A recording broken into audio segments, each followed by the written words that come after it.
ആ ഷോട്ട് പർട്ടിക്കുലറായിട്ട് ഇപ്പോൾ എന്നെ ഒരുപാട് പേര് കോൾ ചെയ്യാറുണ്ട്, ഇങ്ങനെ ഈ പറഞ്ഞ പോലെ നല്ല ഷോട്ടായിരുന്നു, അതെങ്ങനെ എടുത്തു. അപ്പോൾ ഇന്നിപ്പോൾ 2 ദിവസമായിട്ട് മേക്കിംഗ് വീഡിയോ ഒക്കെ വന്നിട്ടുണ്ട്. അപ്പം ആൾക്കാർ പലരും ഇപ്പോൾ വിളിക്കുകയും ഒക്കെ ഉണ്ട്, ഭയങ്കര നല്ലൊരു ഷോട്ടായിട്ട് വന്നിട്ടുണ്ട്. അന്ന് ഒറിജിനലും കണ്ടിരുന്നെങ്കിൽ ചിലപ്പം ശരിക്കും ഗുളിയാൻ വന്നത് പേടിച്ചു പോയേനെ. രാജീവേട്ടൻ ഈ പറഞ്ഞ പോലെ നമ്മൾ എപ്പോഴും കളിയാക്കി പറയും, നമ്മൾ ചുറ്റുമുള്ള ആൾക്കാരടുത്ത് പറയും ലൈറ്റപ്പ് അല്ല ഇരുട്ടപ്പ് എന്ന് പറയും. സന്തോഷ് സാറ് ഷൂട്ട് ചെയ്ത ഒരു സ്ഥലത്ത് പോയി കഴിഞ്ഞാൽ ഒരിക്കലും അത് അവിടെയാണെന്ന് തോന്നൂല. കാരണം പുള്ളി ആ സ്ഥലത്തിനെ ഒരുപാട് മാറ്റിയിട്ടുണ്ടാവും. നമ്മൾ നേരത്തെ കാണും ഇത് ഇവിടെയാണ് നമ്മൾ ഷൂട്ട് ചെയ്തതെന്ന് തോന്നും. ഷാജു കാലത്തിൻ്റെ അസോസിയേറ്റ് ആണ് എന്നെ വിളിക്കുന്നത്. അപ്പോൾ അതിൽ വളരെ തുടക്ക സമയത്താണ് എന്നെ വിളിക്കുന്നത്. അപ്പോൾ ഒരു സെറ്റ് വർക്ക് ഉണ്ട്. അപ്പോൾ അതിനകത്ത് നമുക്കിങ്ങനെ ഒരു എന്താണ് നമുക്കൊരു മൂവ്മെൻറ്റ്സ് മൊത്തം വേണ്ടി വരും. ഗുഹയ്ക്കകത്താണ് ഇങ്ങനെ ഒരാൾ പെട്ടുപോകും. അങ്ങനെ ഒരു ബേസിക് ഐഡിയ നമുക്കുള്ളൂ. രാജീവേട്ടൻ്റെ ഒരു പ്രത്യേകത എന്ന് പറഞ്ഞാൽ നമ്മളിപ്പം നമുക്ക് പുള്ളിയുടെ ഭയവും ബഹുമാനവും ഉണ്ട്, രണ്ടും ഉണ്ടല്ലോ. അപ്പം നമ്മൾ ഫോൺ ചെയ്യാൻ വേണ്ടിയിട്ട് ഇങ്ങനെ എടുക്കും. നമ്മൾ ചിന്തിക്കുമല്ലോ രാജീവേട്ടൻ ഇതാണ്, ഞാൻ ചന്ദ്രകാന്താണ് എന്ന് പറയുന്ന സമയം നമ്മൾ ഒരു ഒറ്റ ബെല്ലിൽ തന്നെ പുള്ളി എടുക്കും. അപ്പോൾ നമ്മൾ പറഞ്ഞൊക്കെ മറന്നു അല്ല ഞാൻ രാജീവ് രവി സിനിമയെ പറയുന്നല്ല, ഈ കോസ്റ്റീറ്റേക്ക് ഉപയോഗിച്ചിട്ട് പറഞ്ഞാൽ ഉണ്ട് എന്ന് വേണമെങ്കിൽ പറയാം.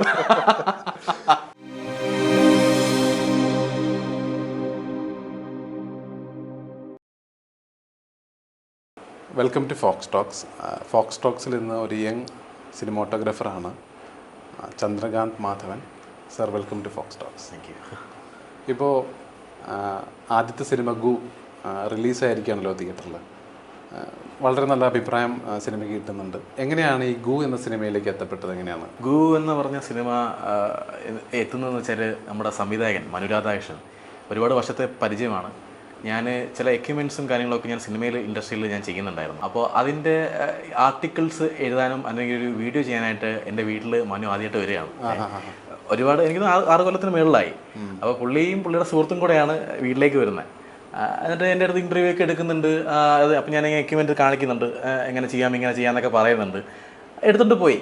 പിന്നീടാണ് എനിക്ക് മനസ്സിലാവുന്നത് പുള്ളി ശരിക്കും വന്നത് ഇൻ്റർവ്യൂ എടുക്കാനല്ല, എന്നെ ആക്ച്വലി സിനിമാറ്റോഗ്രാഫറായിട്ട് എടുക്കാനായിട്ട് പറ്റുമോ ഇല്ലയെന്ന് അറിയാനായിട്ട് പുള്ളിയും പുള്ളിയുടെ ഫ്രണ്ടും കൂടെ വന്നതാണെന്നാണ് മനസ്സിലാകുന്നത്. അന്ന് വന്ന് എടുത്തു. പക്ഷേ കുറേ വർഷങ്ങൾക്ക് ശേഷമാണ് പിന്നീട് സിനിമ വരികയും ഇപ്പോൾ മണിമലരാജ് സാറിനെ പോലെ വലിയൊരു പ്രൊഡക്ഷൻ ഹൗസ് നമുക്ക് ബാക്കപ്പ് ചെയ്യുകയും അങ്ങനെ സിനിമ വരികയും ചെയ്തപ്പോൾ നമ്മളത് ഓർത്തു പുള്ളി വിളിച്ചു. അത് ഒരുപാട് സന്തോഷമുണ്ട്. അങ്ങനെയാണ് ഞാൻ ഗൂഗിളിലേക്ക് വരുന്നത്. ഇപ്പോൾ സംവിധായകൻ മനു രാധാകൃഷ്ണൻ പുതിയ ആളാണ്, DOP പുതിയ ആളാണ്. മണിയമ്പിള്ള രാജ് പ്രൊഡക്ഷൻസ് വർഷങ്ങളായിട്ട് മലയാള സിനിമയിലുള്ള ഒരു പ്രൊഡക്ഷൻ കമ്പനിയാണ്. അപ്പോൾ എങ്ങനെയാണ് പുതിയ 2 പേരും പ്രധാനപ്പെട്ട 2 വിഭാഗം കൈകാര്യം ചെയ്യുന്ന 2 പേരെ എങ്ങനെയാണ് പുള്ളിയുടെ പ്രതികരണം എങ്ങനെയാണ് പുള്ളി ചൂസ് ചെയ്തത് നിങ്ങളെ? മനു തന്നെയാണ് എന്നെ പറഞ്ഞ പോലെ സെലക്ട് ചെയ്യുന്നതും രാജസ്ഥാനിൽ സംസാരിക്കുന്നതും. അപ്പോൾ ഈ പുള്ളി ഈ പറഞ്ഞ പാക്കപ്പ് എല്ലാം ഷൂട്ടിങ്ങിലും കഴിഞ്ഞു പാക്കപ്പ് ആയ സമയത്ത് പുള്ളി പറയണ്ടായിരുന്നു എന്താ പറയുക കന്നി അയ്യപ്പന്മാരാണ് 2 പേരും. എന്താ പറയുക ഒരു പുതിയ ഡയറക്ടർ, പുതിയ കന്നി ക്യാമറമാൻ, പുതിയ കന്നി ഡയറക്ടർ എന്ന് പറയും. അപ്പോൾ ഞാൻ പറയും ഈ ഒരു ഗുരുസ്വാമിയായിട്ട് രാജു സാറ് മുന്നിലുണ്ടായിരുന്നുകൊണ്ടാണ് ഞങ്ങൾക്ക് മുന്നോട്ട് പോകാൻ പറ്റിയെന്നുള്ളതാണ്. രാജു സാറ് ഒരുപാട് സപ്പോർട്ടീവായിരുന്നു.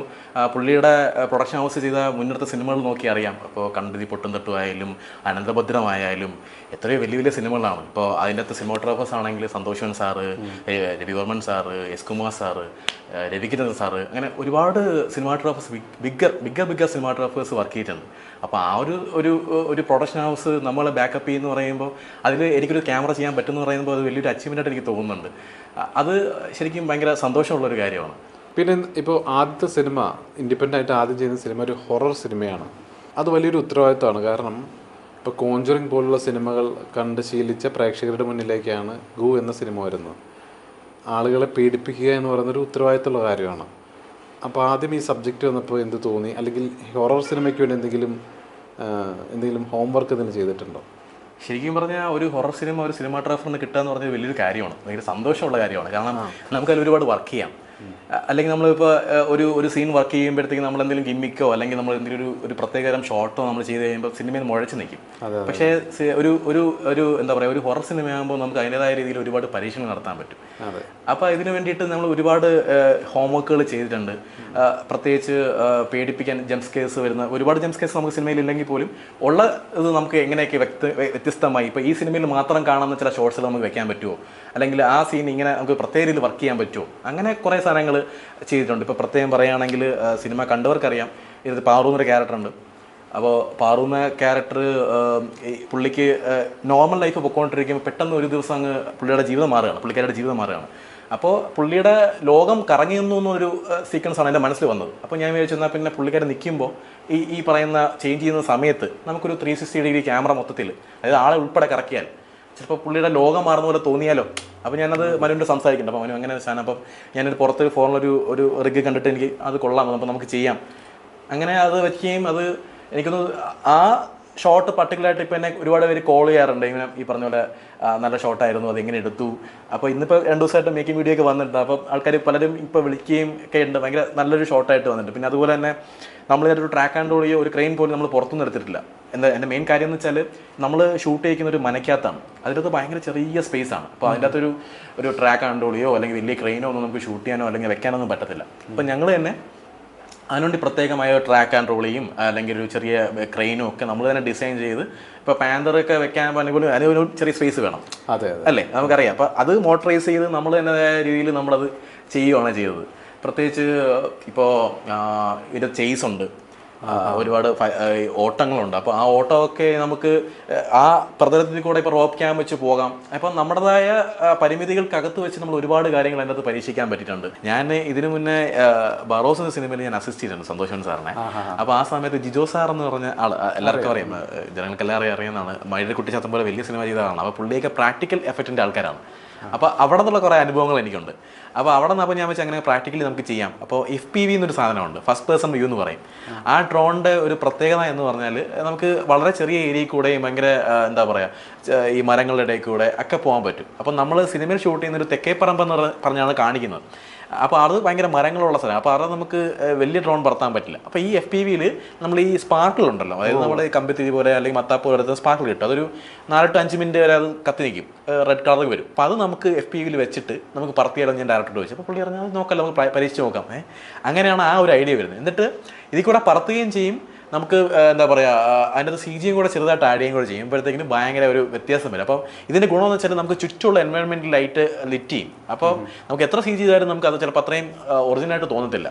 അതിനെ പറ്റിയിട്ട് ഒരുപാട് പേര് എനിക്ക് മെസ്സേജുകളും കോളുകളൊക്കെ വരുന്നുണ്ട്, അതെങ്ങനെ എടുത്തു ഷൂട്ട് ചെയ്തു. അപ്പോൾ ആ സമയത്ത് നിങ്ങൾ ട്രയലർ ഷോട്ട് ഉണ്ട്, ഒരു മരങ്ങളുടെ ഇടയിൽ കൂടെ വരുന്നത്. അപ്പോൾ ആ സമയത്ത് ചെറിയ ചാറ്റൽ മഴ ഉണ്ടായിരുന്നു.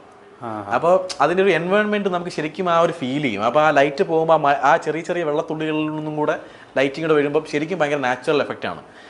അത് ഭയങ്കര ഒരു അനുഭവമായിരുന്നു. നമ്മളത് അങ്ങനെ പരീക്ഷിച്ചപ്പോൾ അത് വർക്കായത്.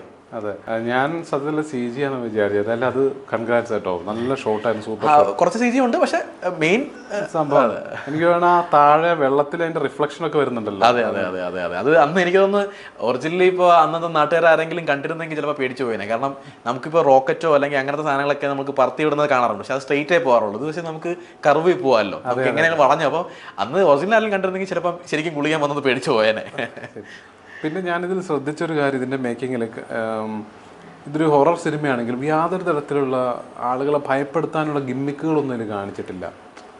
ഷൂട്ട് ചെയ്യുന്ന അത് എങ്ങനെയാണ് ആ ഒരു തീരുമാനത്തിലേക്ക് നിങ്ങൾ എത്തുന്നത്? അത് കഥയിൽ തന്നെയാണ്, അത് മനുവിൻ്റെ ക്രെഡിറ്റ് എന്ന് തന്നെ ഞാൻ പറയും. മനു അത് എത്രത്തോളം ഇതിനകത്ത് ഈ പറഞ്ഞ മാന്ത്രികം വരുന്നുണ്ട്, എത്രയോ ഇങ്ങനത്തെ ജംസ്കേസ് ചിലപ്പോൾ വരാം, പക്ഷേ എന്നാൽ പോലും അത് മാക്സിമം നാച്ചുറലായിട്ട്, അതായത് പുള്ളിയുടെ ജീവിതത്തിലോ അല്ലെങ്കിൽ ആ പുള്ളി കണ്ടിട്ടുള്ള സാധനങ്ങളിൽ നിന്നൊക്കെയാണ് പുള്ളിയുടെ തറവായിട്ട് നടന്ന ചില സംഭവങ്ങളൊക്കെ എടുത്തിട്ടാണ് ചെയ്യുന്നത്. അപ്പോൾ റിയലിസ്റ്റിക് സ്വഭാവം ഓട്ടോമാറ്റിക്കലി വരുന്നുണ്ട്. അങ്ങനെ തന്നെയാണത് വന്നത്. പിന്നെ ഇപ്പോൾ ബറോസിൽ വർക്ക് ചെയ്ത കാര്യം പറഞ്ഞല്ലോ, അപ്പോൾ എങ്ങനെയായിരുന്നു അതിലൊരു എക്സ്പീരിയൻസ്? എങ്ങനെയായിരുന്നു ഈ ബറോസിൽ എങ്ങനെയായിരുന്നു ആ ഒരു ജിജോ സാറിൻ്റെ ഒരു സ്കൂൾ, അതെങ്ങനെയായിരുന്നു? അത് ഞാൻ ജിജോ സാറിലേക്ക് എത്തുന്നത് KP നമ്പേതി സാർ എന്ന് പറഞ്ഞൊരു ക്യാമറമാൻ ഉണ്ട്. പുള്ളിയാണ് മൈഡറി കുട്ടിച്ചാത്തൻ്റെ ക്യാമറയൊക്കെ ചെയ്തത്. പുള്ളി സ്റ്റീരിയോഗ്രാഫറാണ്, മലയാളിയാണ്. അപ്പോൾ ഞാനൊരു 3D ഒരു ഡോക്യുമെൻ്ററി ഷൂട്ട് ചെയ്യണമെന്ന ആഗ്രഹത്തിൽ പുള്ളിയെ സമീപിക്കുകയും അങ്ങനെ ഞങ്ങൾ തമ്മിൽ പരിചയമായി. അപ്പോഴാണ് ബറോസ് എന്നൊരു സിനിമ വരുന്നുണ്ട്, ജിജോ അന്വേഷിക്കുന്നുണ്ട്, അങ്ങനെ ഒരാൾ ഉണ്ടെന്ന് പറഞ്ഞപ്പോൾ ഞാൻ ഈ പറഞ്ഞ KP സാറ് പറഞ്ഞിട്ട് എന്നെ റെക്കമെൻഡ് ചെയ്തു. അപ്പോൾ ജിജോ സാറിനെ പോയി കാണുകയും സാറുമായിട്ടുള്ള ബന്ധം അത്യാവശ്യം നല്ല രീതിയിൽ വരികയും ചെയ്തു. അത് ബറോസിന് വേണ്ടി ഒരുപാട് എക്യുപ്മെൻറ്റ്സ് ഞങ്ങൾ ഉണ്ടാക്കിയിട്ടുണ്ട്. പ്രാക്ടിക്കൽ ജിജോ സാറിനെ അറിയാം, ഈ പറഞ്ഞ പോലെ മഴയുടെ കുട്ടിച്ചാത്തം പോലെ വലിയൊരു സിനിമ ചെയ്ത ആളാണ്. അപ്പോൾ നമുക്കത് പുള്ളിയുടെ എന്നുള്ള അനുഭവം വലുതാണ്, വല്ലാത്തൊരു വലിയ സ്കൂളാണ്. ഇപ്പം പുള്ളി നമുക്ക് ഗൈഡ് ചെയ്യും. ഇപ്പം നമുക്ക് എന്തെങ്കിലും എവിടെയെങ്കിലും ഒരു നമ്മൾ ഷൂട്ട് ചെയ്ത് തുടങ്ങി അല്ലെങ്കിൽ എക്യുപ്മെൻറ്റ് ഉണ്ടാക്കി തുടങ്ങി എന്തെങ്കിലും പ്രശ്നം വന്നാൽ ചന്ദ്രകാന്തേ നമുക്ക് അങ്ങനെ ചെയ്ത് നോക്കിയാലോ. അപ്പോൾ പുള്ളി ഗൈഡ്, അപ്പോൾ പുള്ളിയുടെ അത്ര എക്സ്പീരിയൻസ് ഉള്ള കിടക്കുകയല്ലേ. അപ്പോൾ അങ്ങനെയാണ് ജിജോ സാർ എന്നാണ് ഞാൻ സന്തോഷൻ സാറിനെ പരിചയപ്പെടുന്നത്. സന്തോഷ് സാർ അപ്പോൾ ഞാൻ ചോദിക്കും, സാർ ഇങ്ങനെ ഞാൻ രാജീവ് രവി എന്ന് പറഞ്ഞ ക്യാമറാമാൻ്റെ കൂടെ വർക്ക് ചെയ്തിട്ടുണ്ട്, അപ്പോൾ ഞാൻ ഈ പറഞ്ഞിട്ട് ഞാനും അസിസ്റ്റ് ചെയ്തോട്ടെ. അതിനകത്ത് അസിസ്റ്റ് ചെയ്തു. അപ്പം റിഗ്ഗിങ്ങും നടക്കുന്നുണ്ട്, അസിസ്റ്റിങ് ചെയ്യുന്നുണ്ട്, അങ്ങനെ ഒരു അനുഭവമുണ്ട്. അപ്പോൾ അതുണ്ടായിരുന്നതുകൊണ്ട് ഇപ്പോൾ ഇതുപോലൊരു സിനിമ നമ്മൾ ഒരു എന്താ പറയുക, ഇപ്പം പറയുകയാണെങ്കിൽ മൈത്രി കുട്ടിച്ചാത്തം പോലെ തന്നെ നമ്മുടെ സിനിമയ്ക്കും ഈ അങ്ങനെ ഒരു പ്ലോട്ട് പോലെയാണല്ലോ ആക്ച്വലി. സത്യം പറഞ്ഞാൽ പിള്ളേരുണ്ട്, മാന്ത്രികമുണ്ട്, അങ്ങനെ എല്ലാം വരുന്നുണ്ട്. എന്നാൽ അത് റിയലിസ്റ്റിക് ആയിട്ടാണ് നിങ്ങൾ ട്രീറ്റ് ചെയ്തേക്കുന്നത്. അപ്പോൾ അത് ഞങ്ങൾക്ക് ഒരുപാട് ശരിക്കും പറഞ്ഞാൽ എനിക്ക് ഭയങ്കരമായിട്ട് ഉപകാരപ്പെട്ടിട്ടുണ്ട്. ഇപ്പോൾ ഈ രാജീവ് രവി സാറിൻ്റെയും അതുപോലെ തന്നെ സന്തോഷ് സാറിൻ്റെയും കൂടെ വർക്ക് ചെയ്ത് പറഞ്ഞല്ലോ, രണ്ടും രണ്ട് തരത്തിലാണ് അവരുടെ ഫ്രെയിംസ് ഒക്കെ. അപ്പോൾ രണ്ട് സ്കൂൾ എങ്ങനെ ഈ സിനിമയിൽ എങ്ങനെ ഉപയോഗപ്പെട്ടു ഇത്? ഇപ്പോൾ രാജീവ് രവി സാറിൻ്റെ കാര്യം പറയുകയാണെങ്കിൽ, രാജീവേട്ടൻ ഈ പറഞ്ഞ പോലെ നമ്മൾ എപ്പോഴും കളിയാക്കി പറയും, നമ്മൾ ചുറ്റുമുള്ള ആൾക്കാരുടെ അടുത്ത് പറയും ലൈറ്റപ്പ് അല്ല ഇരുട്ടപ്പ് എന്ന് പറയും. വേറെ ഒന്നുമല്ല, പുള്ളിക്ക് എന്താ പറയുക ഒരുപാട് ലൈറ്റ്സ് യൂസ് ചെയ്യുന്ന ഒരാളല്ല. അതിൻ്റെ ബേസിക് കാരണം എന്ന് വെച്ചാൽ ഇപ്പോൾ ആർട്ടിസ്റ്റ് നമ്മളിപ്പോൾ ഒരുപാട് ലൈറ്റ്സും കാര്യങ്ങളൊക്കെ വരുമ്പോൾ അവരൊന്ന് അവെയർ ആവും, ഓ ഇതിവിടെയൊക്കെ ഉണ്ട്, അങ്ങനെ ഒരു തോന്നലുണ്ടാവും. അപ്പോൾ പുള്ളി മാക്സിമം ഈ പറയുന്ന പോലെ ആർട്ടിസ്റ്റുകൾക്ക് സബ്ജക്റ്റുകൾക്ക് ഒരു സ്പേസ് കൊടുക്കും, അഭിനയിക്കാനുള്ള സ്പേസ് കൊടുക്കും. അപ്പോൾ അതുപോലെയാണ് ഇപ്പോൾ ഈ സിനിമയ്ക്കകത്ത് സൈജു സാറിൻ്റെ ക്യാരക്ടറുണ്ട്. അപ്പോൾ ആ ഡാർക്കർ പുള്ളിയുടെ ക്യാരക്ടർ കുറച്ച് ഡാർക്കർ ഒരു മൂടുള്ളതാണ്. അപ്പം ആ ഏരിയ ഞാൻ രാജീവേട്ടൻ്റെ ഒരു എക്സ്പീരിയൻസ് ചെയ്യുന്ന കുറേ സാധനങ്ങൾ ഞാൻ ചെയ്തിരുന്നു. പക്ഷേ സന്തോഷൻ സാറിൻ്റെ പറയുകയാണെങ്കിൽ ഭയങ്കര വൈബ്രൻ്റ് ആണ്, ഒരുപാട് ലൈറ്റ്സ് യൂസ് ചെയ്യുന്നതാണ്. ലൈറ്റ്സ് അതായത് നമ്മൾ സന്തോഷ് സാറ് ഷൂട്ട് ചെയ്ത ഒരു സ്ഥലത്ത് പോയി കഴിഞ്ഞാൽ ഒരിക്കലും അത് അവിടെയാണെന്ന് തോന്നൂല. കാരണം പുള്ളി ആ സ്ഥലത്തിനെ ഒരുപാട് മാറ്റിയിട്ടുണ്ടാവും. നമ്മൾ നേരത്തെ കാണും ഇത് ഇവിടെയാണ് നമ്മൾ ഷൂട്ട് ചെയ്തതെന്ന് തോന്നും. അപ്പോൾ ആ ഒരു സാധനം ആക്ച്വലി ഞാൻ ഇപ്പോൾ ഇന്നത്തെ പിള്ളേർ കുറേ കസിൻ കൂട്ടമുണ്ട്. അപ്പോൾ രാത്രി കഥ പറയുന്നുണ്ട്. അപ്പോൾ നമുക്കൊക്കെ കൊച്ചിലെയൊക്കെ നമുക്കറിയാം, നമ്മൾ രാത്രി ഇരുന്ന് പ്രേതകഥ പറയുന്നത് പേടിച്ചിട്ട് ഉറങ്ങാതെ നടക്കുക, പുതപ്പിന്ന് എടുത്ത് മാറി നോക്കുക, ഇതൊക്കെ നമ്മൾ കുട്ടിലെയുള്ള നമുക്കറിയാം. അപ്പോൾ ചിലപ്പോൾ പുറത്ത് ശബ്ദം കേൾക്കുമ്പോൾ ചിലപ്പോൾ ചക്ക വീണതായിരിക്കാം. പക്ഷെ നമ്മളായിരിക്കും പ്രേതം വന്നു എന്ന് തോന്നില്ലേ?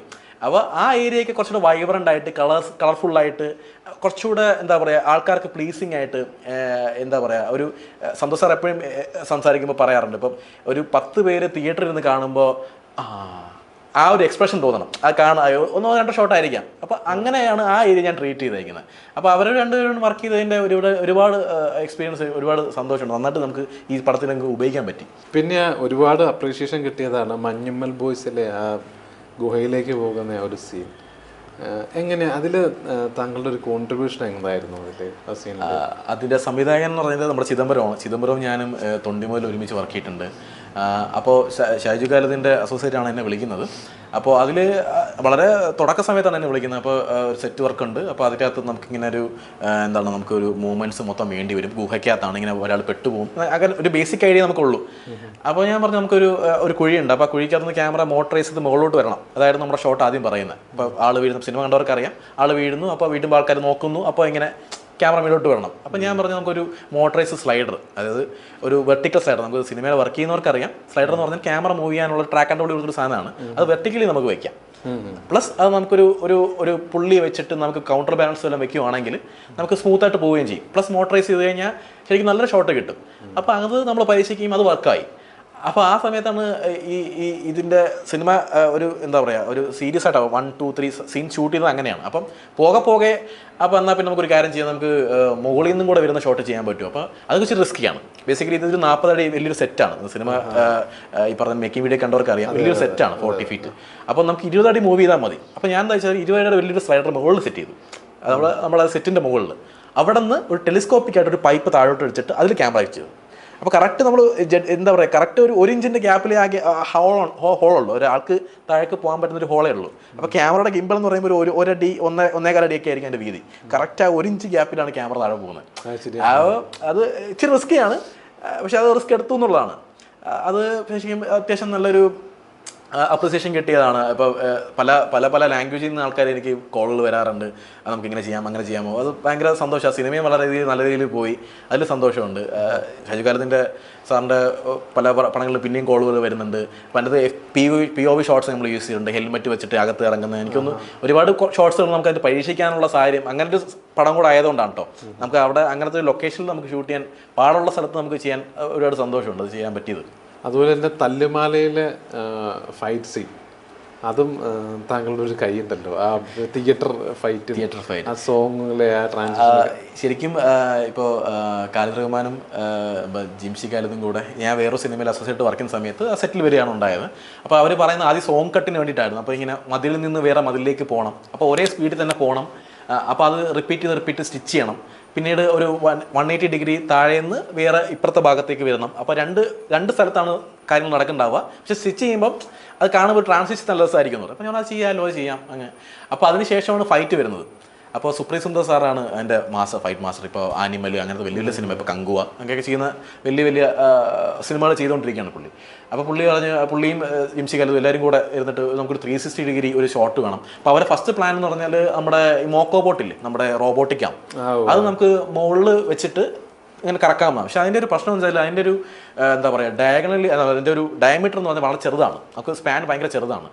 അപ്പോൾ നമുക്കത് പോരാ, നമുക്കൊരു 10-40-50 പേര് ഫൈറ്റ് ചെയ്യാണ്. തമിഴ് അത്രയും വലിയ അത്യാവശ്യം നല്ല പൈസ വാങ്ങുന്ന വലിയ റെമ്യൂണറേഷൻ വാങ്ങുന്ന ഫൈറ്റേഴ്സ് ഫൈറ്റ് ചെയ്യണം. അപ്പോൾ അത്രയും വലിയ ആൾക്കാരുടെ ഇടയിൽ കൂടെ ഇത് പോകാൻ പറ്റണം. അപ്പോൾ ഞാൻ പറഞ്ഞത് നമുക്കൊരു കാര്യം ചെയ്യാം, നമുക്കൊരു പുറത്തൊരു ഫോറിനൊരു റെഫറൻസ് എനിക്ക് കിട്ടിയിട്ടുണ്ടായിരുന്നു. അപ്പോൾ അതുപോലെ നമുക്ക് അത് പക്ഷേ ചെറുതാണ്, നമുക്ക് കുറച്ച് വലുതായിട്ട് ചെയ്താലോ. പക്ഷെ അത് ഈ പറഞ്ഞ പോലെ പ്രൊഡക്ഷൻ ആയാലും എല്ലാവരും നമ്മൾ സപ്പോർട്ട്, ആർട്ട് ഡയറക്ഷൻ ആയാലും എല്ലാവരും നമ്മൾ സപ്പോർട്ട് ചെയ്തിട്ട് അത് നമ്മൾ ഉപയോഗിച്ചത് എനിക്കൊന്നു നമ്മുടെ ഒരു അഡ്രിനാലിൻ റഷിൻ്റെ ഒരു കറക്റ്റ് ഒരു പോയിന്റിലാണ് ആ ഷോട്ട് വന്നത്. അതുകൊണ്ട് ഭയങ്കരമായിട്ട് അത് റീച്ച് ചെയ്തൊരു ഷോട്ടാണ് 360 ഡിഗ്രി തിയേറ്റർ ഫൈറ്റ് സീക്വൻസ്. ഇപ്പോൾ റിഗ് ഡിസൈനറായിട്ട് വർക്ക് ചെയ്തിട്ടില്ല ആദ്യം DOP ആവുന്നതിന് മുമ്പ്. എങ്ങനെയാണ് റിഗ് ഡിസൈൻ രംഗത്തേക്ക് എത്തുന്നത്? ഞാൻ പഠിച്ചത് കോളേജ് ഓഫ് എഞ്ചിനീയറിംഗ് ട്രിവാൻഡ്രത്താണ്. അപ്പോൾ അവിടെ നമുക്കൊരു ചെറിയൊരു എക്സിബിഷൻ ഉണ്ടായിരുന്നു. അപ്പോൾ ആ എക്സിബിഷന് ഈ പറഞ്ഞ പോലെ വളരെ 15 കൊല്ലോ 10 കൊല്ലം കൂടുമ്പോൾ ആ എക്സിബിഷൻ വരാറുള്ളൂ. സീറ്റെക്സ് എന്നാണ് അതിൻ്റെ പേര്. അപ്പോൾ അതിൽ ഞാൻ ഫസ്റ്റ് ഇയർ ആയിരുന്നു കേട്ടോ. അപ്പോൾ ഫസ്റ്റ് ഇയർ സമയത്ത് ഞാൻ ചെറിയൊരു എക്യുപ്മെൻറ്റ് വെക്കുകയും അത് അത്യാവശ്യം നല്ല രീതിയിൽ റീച്ച് ആവുകയും ചെയ്തു. അപ്പോൾ ആ എക്യുപ്മെൻറ്റ് കണ്ടിട്ട് ഷേനാൽ ജലാൽ എന്ന് പറഞ്ഞിട്ടൊരു ക്യാമറമാൻ ആണ് എന്നെ ആദ്യമായിട്ട് സിനിമയിലേക്ക് വിളിക്കുന്നത്.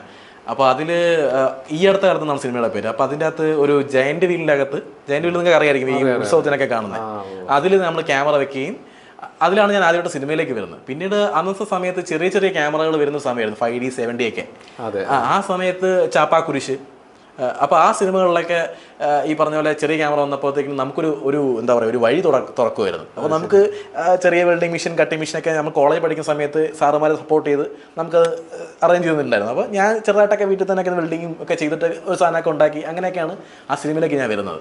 അങ്ങനെ ഈ അടുത്ത കാലത്ത് വർക്ക് ചെയ്തു. പിന്നെ പയ്യെ സിനിമയിലേക്ക് വരികയാണ് ചെയ്തത്. ഇപ്പോൾ തമാശക്കൊക്കെ ഈ ഫേസ്ബുക്ക് പേജുകളിലൊക്കെ ട്രോളായിട്ട് വരാറുണ്ട്. ഈ മാത്തമാറ്റിക്കൽ ഇക്വേഷൻസ് ഉപയോഗിക്കാറുണ്ടോ? കോസ് തീറ്റ ജീവിതത്തിൽ ഉപയോഗിച്ചിട്ടുണ്ടോ?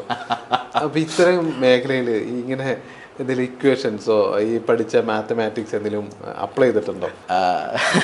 ശരിക്കും പറഞ്ഞാൽ അപ്ലൈ ചെയ്യേണ്ടി വരും. എന്താ വെച്ചാൽ വേറെ ഒന്നുമില്ല, ഭീകരമായ മറ്റേ ഇൻ്റഗ്രേഷനോ ഡബിൾ ഇൻ്റഗ്രേഷനോ ഒന്നുമല്ല. ബേസിക് പൈതഗോറസ് തിയറവും അതൊക്കെ നമ്മൾ ചെയ്തു. കാരണം നമ്മൾ ഇപ്പോൾ ഒരു ക്രെയിൻ, ഇപ്പം തല്ലുമലയുടെ കാര്യം പറഞ്ഞ പോലെ നമ്മൾ ആ സാധനം തന്നെ നമ്മൾ എന്താ പറയുക, നമ്മൾ പുറത്ത് ഔട്ട്ഡോർ ഷൂട്ട് ചെയ്യുമ്പോൾ വലിയ ക്രെയിനിലാണ് വയ്ക്കുക. അപ്പോൾ ഞാൻ ഒരു കന്നഡ പടത്തിൽ വർക്ക് ചെയ്യുമ്പോൾ അത് 100 അടി ക്രെയിനാണ്. അപ്പോൾ ആ ക്രെയിനിൽ നമ്മൾ എത്ര ലെങ്തിൽ ഇത് വരണം, ഇതിൻ്റെ അളവെടുത്തില്ലെങ്കിൽ നമ്മളിവിടെ ചിലപ്പോൾ ഈ ക്രെയിനിൽ തട്ടും. അപ്പോൾ അത് ബേസിക്കലി പൈതഗോറസ്, ഇപ്പോൾ ഭയങ്കര ജൂനിയേഴ്സ് ആയിട്ടുള്ള പിള്ളേർക്ക് അറിയാം പൈതഗോറസ് തിയറം, എല്ലാവർക്കും അറിയാവുന്നതാണ്. അതൊക്കെ വെച്ചിട്ട് നമ്മൾ ചെയ്യാറുണ്ട്. അത് സിനിമയെ പറയുന്നല്ല, ഈ കോസ് തീറ്റയൊക്കെ ഉപയോഗിച്ചിട്ട് പറഞ്ഞാൽ ഉണ്ട് എന്ന് വേണമെങ്കിൽ പറയാം. എഞ്ചിനീയറിംഗ് പഠനം, റിഗ് മേക്കർ, എങ്ങനെയാണ് ഈ സിനിമാട്ടോഗ്രാഫിയോട് താല്പര്യം തോന്നുന്നത്? എങ്ങനെയാണ്?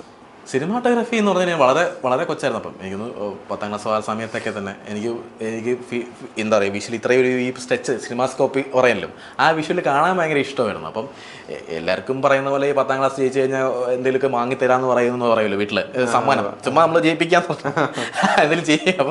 അപ്പോൾ ആ സമയത്ത് ഒരു ഹാൻഡ് ക്യാം വാങ്ങി തന്നിട്ടുണ്ടായിരുന്നു. അപ്പോൾ ഇപ്പോഴൊക്കെയാണ് ഫോണിലൊക്കെ ഏതായാലും ക്വാളിറ്റിയുള്ള സാധനങ്ങൾ ചെയ്യാം. പക്ഷേ ആ ഹാൻഡ് ക്യാം വെച്ചിട്ട് നമുക്ക് എന്തെങ്കിലുമൊക്കെ ചെയ്യാൻ പറ്റും. അപ്പോൾ ഞാൻ ഈ ചെറിയ സാധനങ്ങളൊക്കെ ഉണ്ടാക്കും, ക്യാമറയുടെ എക്യുപ്മെൻറ്റ്സ് അല്ലാത്ത സാധനങ്ങളൊക്കെ.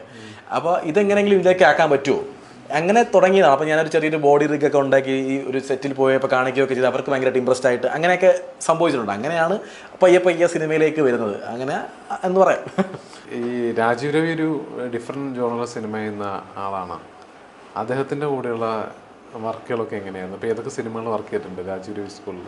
രാജീവിൻ്റെ കാര്യം പറയുകയാണെങ്കിൽ നമ്മുടെ ഒരു മൂത്ത ചേട്ടനെ പോലെ എന്താ പറയുക ഗൈഡൻസ് തരുന്നൊരു ആളാണ്.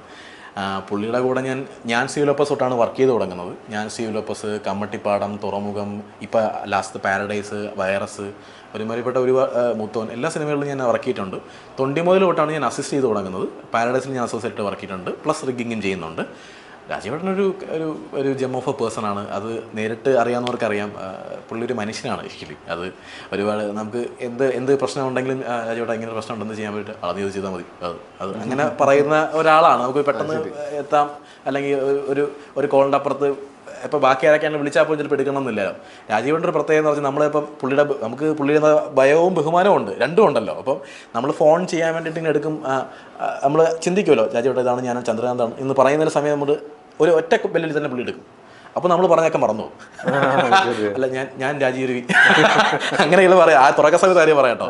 ഇപ്പോൾ ഓക്കെയാണ്. അപ്പോൾ രാജീവേട്ടൻ is gem of a person. ഒരുപാട് സപ്പോർട്ട് ചെയ്യുന്നുണ്ട്. ഇപ്പോൾ പോലും ഇപ്പം നമ്മൾ വർക്ക് ചെയ്യുമ്പോൾ തന്നെ കൂടെയുള്ള പ്രൊഡക്ഷൻ ഗൈസിനോടും അവരോടൊക്കെ നമ്മളെ പറ്റി പറയുക. അതിൻ്റെ ഒന്നും ആവശ്യം ഒരു സിനിമാറ്റോഗ്രാഫർക്ക് ഇല്ല. ഇപ്പം ഞാൻ നന്നായിട്ട് വർക്ക് ചെയ്യുന്നുണ്ട്. ഇപ്പം ഒരുപാട് സിനിമകളിൽ പലയിടത്തും റെക്കമെൻഡ് ചെയ്യാറുണ്ട്. അത് ഒരുപാട് സന്തോഷമുണ്ട് രാജീവേട്ടനോട് വർക്ക് ചെയ്തതിൽ. ഇപ്പോൾ ഈ ഗോ ഹൊറർ സിനിമയാകുമ്പോൾ പക്ഷെ അതിലൊരിക്കലും ഇതിന് മുമ്പ് കണ്ട സീനുകളുടെ റിപ്പീറ്റേഷൻ ഒന്നുമില്ല. ഇപ്പോൾ ഒരു മന്ത്രവാദം ചെയ്യുന്ന സീനൊക്കെ ആണെങ്കിൽ തന്നെ ഒരു അൺഎക്സ്പെക്റ്റഡ് ആയിട്ട് പല സീനുകളും വന്നു പോകുന്നുണ്ട്. അത് നല്ല രീതിയിൽ എക്സിക്യൂട്ട് ചെയ്തിട്ടുണ്ട്. ഒരുപാട് പ്രേത സിനിമകളൊക്കെ ചെയ്തിട്ടുണ്ടെങ്കിലും ഒരു പൊളിച്ചെഴുത്തായിരുന്നു അതെങ്ങനെയാണത് ചെയ്തത്? അതിൻ്റെ ഫുൾ ക്രെഡിറ്റ് എനിക്ക് തോന്നുന്നു ഒരു ടീം വർക്കായിട്ട് തന്നെ ഞാൻ പറയും. അത് മനു ആയാലും, മനുവിൻ്റെ എഴുത്തായാലും, ആർട്ട് ഡയറക്ഷൻ ആയാലും, മ്യൂസിക് ആയാലും നമ്മൾ എല്ലായിടത്തും എലവേറ്റ് ചെയ്യുന്നുണ്ട്. നമുക്ക് സമയപരിമിതികൾ ഒരുപാടുണ്ടായിരുന്നെങ്കിൽ പോലും നമ്മൾ അതിനുവേണ്ടി ഹോംവർക്ക് ചെയ്ത് ഇപ്പോൾ അസോസിയേറ്റ്സ് ആയ പോലെ എല്ലാവരും നമ്മുടെ കൂടെ ഇരുന്ന് നമുക്ക് ഇതിന് എന്ത് ചെയ്യാൻ പറ്റും. ഒരു വലിയ സീനാണല്ലോ, സിനിമ കണ്ടവർക്ക് അറിയാം. ഒരു അത്യാവശ്യം വർക്കൗട്ട് പരിപാടിയാണ്. അപ്പം മെയിൻ സാധനങ്ങളെല്ലാം നമ്മൾ നേരത്തെ പ്ലാൻ ചെയ്ത് ഇതൊക്കെ ഇത്ര ഷോർട്ട്സ് നമുക്ക് നേരത്തെ വേണം. ഇപ്പം നമുക്ക് ഞാൻ ഡിസൈൻ ചെയ്തപ്പോൾ തല്ലിമാരുടെ കാര്യം പറഞ്ഞ പോലെ അതിൽ ആ എക്യുപ്മെൻറ്റ് ചെറിയൊരു വേർഷൻ നമ്മൾ അതിൻ്റെ ചെയ്തിട്ടുണ്ട്. അപ്പം ആൾക്കൊരു ബാധ കയറുന്നുണ്ട്. സിനിമ കാണുന്ന സ്പോയിലറിലേക്ക് പോകുന്നില്ല. ഓക്കെ, ആ ഒരു സാധനമുണ്ട്. അപ്പോൾ അത് ഈ പറയുന്ന പോലെ നമുക്ക് എന്തെങ്കിലും വ്യത്യസ്തമായി ചെയ്യാമോ? ഇപ്പം നമ്മൾ എല്ലാവരും പണ്ടാ സിനിമയിലൊക്കെ പറഞ്ഞു ജഗതിയൊക്കെ അടിക്കാൻ വരുമ്പോഴത്തേക്ക് കമ്പ്യൂട്ടടിച്ച് മറ്റേ ബാധ കയറുന്നു ഓടിക്കുന്നു, അങ്ങനെ അല്ലാതെ എന്തെങ്കിലുമൊക്കെ ചെയ്യാൻ പറ്റുമോ? ഒരു ക്ലീശ സീനായി പോകരുതല്ലോ. സിനിമയുടെ ഒരു പീവട്ടൽ ഒരു ഏരിയയിൽ വരുന്നതായതുകൊണ്ട് അങ്ങനെ ഒരു ടീം വർക്ക് എന്ന് തന്നെ പറയാം. അല്ലാതെ ഒരാൾക്ക് മാത്രമായിട്ട് അതിന് ഒരു ക്രെഡിറ്റ് ഒന്നും കൊടുക്കാൻ പറ്റത്തില്ല. ഇതിലൊരു മാന്ത്രിക നോവൽ വായിക്കുന്ന ഒരു ഫീലാണ് ഈ സിനിമയിൽ. ഈ പറഞ്ഞ പോലെ ഒരു ജീപ്പ് നിന്ന് പോകുന്ന ഇതെല്ലാം നല്ല രസകരമായ ഒരു DOP. അതായത് സാധാരണ ചില സിനിമകളിൽ നല്ല DOP എന്ന് പറയുമ്പോൾ മുഴച്ച് നിൽക്കും. പക്ഷെ ഇത് സിനിമയോട് യോജിച്ച് പോകുന്ന ഒരു സ്റ്റൈലാണ്. ബോധപൂർവം ചെയ്തതാണോ? എങ്ങനെയാണ് അതിലേക്ക് എത്തുന്നത്? നമ്മളങ്ങനെ ബോധപൂർവം അങ്ങനെ ഇപ്പം ഇന്ന ഫ്രെയിമിൽ ഇങ്ങനെ നാച്ചുറൽ ആക്കണം എന്ന് പറഞ്ഞിട്ടല്ല. അത് ആ ഒരു കഥയുടെ ആ സന്ദർഭം പുള്ളി എഴുതി വെച്ചേക്കുന്നതിൻ്റെ ഒരു മികവാന്നേ ഞാൻ പറയുള്ളൂ. കാരണം ഒരു കാട്ടിൻ്റെ അകത്ത് നമ്മൾ വണ്ടി നിന്ന് പോകാന്ന് പറഞ്ഞാൽ അവിടെ ഇരുട്ടായിരിക്കും ബേസിക്കലി, അല്ലേ? അപ്പോൾ അവിടെ എന്തായിരിക്കും ഉണ്ടാവുക? ഒരു മൂൺ സോഴ്സ് ആയിരിക്കണം, അല്ലാതെ നൈറ്റ്. അപ്പം എന്നാൽ പോലും കാട്ടിൻ്റെ അകത്താണെങ്കിൽ അതിന് വെട്ടം കിട്ടുന്നതിന് പരിധിയുണ്ട്. പിന്നെ നമുക്ക് എന്ത് ചെയ്യാൻ പറ്റും? നമുക്ക് ഇപ്പം വണ്ടിയിലായതുകൊണ്ട് വണ്ടിക്ക് എന്തൊക്കെ സോഴ്സ് ലൈറ്റ് ഉണ്ടാവും? ബാക്ക് ലൈറ്റേ ഉണ്ടാവുള്ളൂ. അല്ല ഞാനിവിടെ ഫ്രണ്ടിൽ നിന്ന് ലൈറ്റ് ഇപ്പോൾ പമ്പ് ചെയ്ത് കഴിഞ്ഞാൽ ആൾക്കാർക്ക് മനസ്സിലാവും ഇതെന്താ ഇങ്ങനെ ഇരിക്കും തോന്നും. അങ്ങനെ ഷൂട്ട് ചെയ്താണ്. ഇപ്പോൾ രാജീവേട്ടൻ്റെ കൂടെ നിൽക്കുന്ന അല്ലെങ്കിൽ സന്തോഷ് സാറിൻ്റെ കൂടെ നിൽക്കുന്നതിൻ്റെയൊക്കെ ചെറിയ എക്സ്പീരിയൻസ് നിന്ന് കിട്ടുന്ന ചില കാര്യങ്ങളാണ്. അല്ലാതെ ഞാനും ബോധപൂർവ്വം ഞാൻ അത് നാച്ചുറലാക്കി കളയാം എന്ന് പറഞ്ഞ് ഷൂട്ട് ചെയ്യാറില്ല. അപ്പോൾ ഇതിൽ ഇപ്പോൾ ഒരുപാട് ഇപ്പോൾ ലാലേട്ടൻ്റെ കൂടെയൊക്കെ ചെയ്ത് ഒരുപാട് വലിയ ആർട്ടിസ്റ്റുകളുടെ വർക്ക് ചെയ്തിട്ടുണ്ട്. ഇതിൽ കുറേ പുതിയ ആളുകളാണ്, പ്രത്യേകിച്ച് കുട്ടികളാണ്. അതുപോലെ സൈജു ചേട്ടൻ പോലുള്ള വലിയ ആർട്ടിസ്റ്റുകളുണ്ട്. എങ്ങനെയായിരുന്നു ഇവരുടെ ഒരു അഭിനയം ഒക്കെ ഈ ക്യാമറയുടെ പിന്നിൽ നിന്ന് കാണുമ്പോഴുള്ള? മനു കഥ എന്ന് പറയുമ്പോൾ തന്നെ പിള്ളേരുടെ കഥ എന്ന് പറഞ്ഞപ്പോൾ ഞാൻ ഇച്ചിരി ഒന്ന് ടെൻഷൻ അടിച്ചു. നമുക്ക് ഷൂട്ട് ചെയ്യാനുള്ള സമയം വളരെ പരിമിതമാണ്. പിള്ളേരെ ഷൂട്ട് ചെയ്യാനും അല്ലെങ്കിൽ പെറ്റ്സിനെ ഷൂട്ട് ചെയ്യാനും ഈ മൃഗങ്ങളെ ഷൂട്ട് ചെയ്യാനുമാണ് ഏറ്റവും പാട്. അവരൊരിക്കലും നിന്ന് തരില്ല. അവരവരുടെ ലോകത്തായിരിക്കും. പക്ഷേ നമ്മൾ അതിലേക്ക് എത്തിക്കുക എന്നുള്ളതാണ്. പക്ഷേ എന്നെ ഞെട്ടിച്ചെന്ന് പറഞ്ഞാൽ ദേവൂട്ടൻ്റെ ആയാലും ദേവനന്ദ ആയാലും അപ്പൂൻ്റെ ക്യാരക്ടർ ചെയ്ത ആൽവിൻ ആയാലും പ്രയാണായാലും ആദ്യ ആയാലും എല്ലാവരും നമ്മുടെ കൂടെ നിന്നു എന്നുള്ളതാണ്.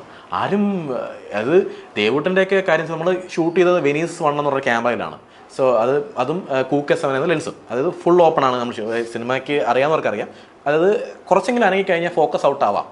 അത്രയും വെട്ടം നമ്മൾ കുറച്ചാണ് നമ്മൾ ഇപ്പം നേരത്തെ പറഞ്ഞ റിയലിസ്റ്റിക് ആയിട്ട് പല ഷൂട്ട് ചെയ്യാനുള്ളത് നമ്മൾ വെട്ടം കുറച്ചാണ് ഷൂട്ട് ചെയ്തത്. അപ്പോൾ പല ആർട്ടിസ്റ്റുകളും ഒരിക്കലും ഒരേ ഫ്രെയിമിൽ ഒന്നും നിൽക്കില്ല. നമ്മൾ ചിലപ്പോൾ മാർക്ക് മാറാം. അപ്പോൾ അല്ലേ, അത് ടെക്നിക്കലി അറിയാവുന്നവർക്കറിയാം. അപ്പോൾ പക്ഷേ എനിക്ക് ഞെട്ടിച്ച് കഴിഞ്ഞാൽ ദേവൂടനൊക്കെ ആണെങ്കിൽ ഒരിക്കലും ഒരിടത്ത് ഫ്രെയിം വന്നു കഴിഞ്ഞാൽ ആ ഫ്രെയിം തന്നെ കറക്റ്റ് വന്ന് നിൽക്കും, ഒരു സ്ഥലത്ത് തന്നെ വന്ന് നിൽക്കും. അപ്പോൾ ഞാൻ ദേവുട്ടനക്കിൻ്റെ ആ ഒരു പ്രൊഫഷണൽ രീതി എനിക്ക് ഭയങ്കര ഞെട്ടിപ്പോയതാണ്. പിന്നെ സൈജു സാറായാലും സൈജു സാറിൻ്റെ കണ്ണുകൾ എപ്പോഴും സാറ് പറയും, എന്നെ ഒരുപാട് കളിയാക്കാറുണ്ടെന്ന് പറയും സൈജു സാറ്. പക്ഷേ സൈജു ഗ്രൂപ്പിൻ്റെയൊക്കെ കണ്ണ് വെച്ചിട്ടുള്ള പുള്ളിയുടെ ഒരു മാജിക്കൽ പരിപാടിയാണ്. ശരിക്കും പറഞ്ഞാൽ ലുക്ക് വെച്ച് തന്നെ പുള്ളിക്ക് കൺവേ ആവും, മൊത്തം കൺവേ ആവും. ഇതിൽ പല സീക്വൻസിലും പുള്ളി തന്നെ ഇപ്പോൾ ഈ ഗ്ലിസറിൻ ഇല്ലാതെ തന്നെ കണ്ണ് നിറയാറുണ്ട്. അപ്പോൾ അത് പുള്ളി എത്ര വർഷത്തെ എക്സ്പീരിയൻസ് ആണ്. ഇപ്പം നിരഞ്ജിൻ്റെ കാര്യം പറയുകയാണെങ്കിൽ പോലും നിരഞ്ജ് പല സിനിമകളും വന്നിട്ടുണ്ട്. ഇപ്പോൾ എങ്കിൽ പോലും ഈ സിനിമയിൽ ഞാൻ പറയുകയാണെങ്കിൽ ഇപ്പോൾ ഗാനമേള കേൾക്കാൻ പോകുമല്ലോ. കേൾക്കാൻ പോകുമ്പോൾ ഇപ്പോൾ യേശുദാസിനെ പോലെ പാടുന്ന ഭയങ്കര എന്താ പറയുക മെലഡി പാടുന്ന ആൾക്കാരുണ്ട്, അല്ലെങ്കിൽ അത്രയും ഗാനം പഠിച്ച് വരുന്ന ആൾക്കാരുണ്ട്. പക്ഷേ അവിടെ ഒരു വിജയ് പാട്ട് പാടുന്ന ആൾ അല്ലെങ്കിൽ ഒരു രജനീകാന്തിൻ്റെ പാട്ട് പാടുന്ന ആളുണ്ടാവും. അത് പക്ഷെ അതായിരിക്കും ഓഡിയൻസ് കൈയെടുക്കുന്ന ആൾക്കാർ. അപ്പോൾ ആ ഒരു രീതിയിലാണ് നിരഞ്ജൻ്റെ അഭിനയം. ആക്ച്വലി നിരഞ്ജൻ്റെ ക്യാരക്ടറും നിരഞ്ജൻ്റെ ആ സീൻസ് എല്ലാം വർക്ക് ചെയ്തിരിക്കുന്നത്. ശരിക്കും പറഞ്ഞാൽ നിരഞ്ജ് വന്നു കഴിയുമ്പോഴാണ് പടത്തിൻ്റെ ഒരു ഗ്രാഫ് മാറുന്നത്. കോമഡിയും അതിൻ്റെ രീതിയും ഒക്കെ മാറും. നമ്മൾ പടത്തിലേക്ക് മൊത്തത്തിൽ ഇന്നാവും. പുള്ളിയുടെ വിഷമവും ഒക്കെ നമുക്ക് ഫീൽ ചെയ്യും. എല്ലാവരും നന്നായിട്ട് അഭിനയിച്ചിട്ടുണ്ട്. പുതിയ ഒരുപാടായാലും പക്ഷെ അവരൊക്കെ ഇപ്പോൾ ദേവേന്ദ്രനാഥ് സാർ എന്ന് പറഞ്ഞ പുള്ളിക്കാരൻ ആളും നന്നായിട്ട് അഭിനയിച്ചിട്ടുണ്ട്. ഭയങ്കര സന്തോഷമുണ്ട് ഇവരൊക്കെ നമുക്ക് കിട്ടി. നമ്മുടെ സിനിമയ്ക്ക് വന്നത് വലിയ സന്തോഷമുണ്ട്. അപ്പോൾ നമ്മുടെ ആദ്യത്തെ സിനിമ റിലീസായിരിക്കുകയാണ്. നല്ല അഭിപ്രായങ്ങൾ കിട്ടുന്നുണ്ട്. പ്രത്യേകിച്ചൊരു സിനിമാറ്റോഗ്രാഫി വളരെ നന്നായെന്ന് പറയുന്നുണ്ട്. അപ്പോൾ ഇനിയുള്ള എല്ലാവിധ പ്രൊജക്റ്റുകൾക്കും എല്ലാവിധ ആശംസകളും. ഒരുപാട് സന്തോഷം ഇങ്ങനൊരു ഇൻ്റർവ്യൂ തന്നാലും. വില്ലേജ് ഫോക്സ് ഇനിയും നല്ല നല്ല വീഡിയോകൾ വരട്ടെ, നമുക്കിനിയും കാണാം. ഒരുപാട് സന്തോഷം. Thank you.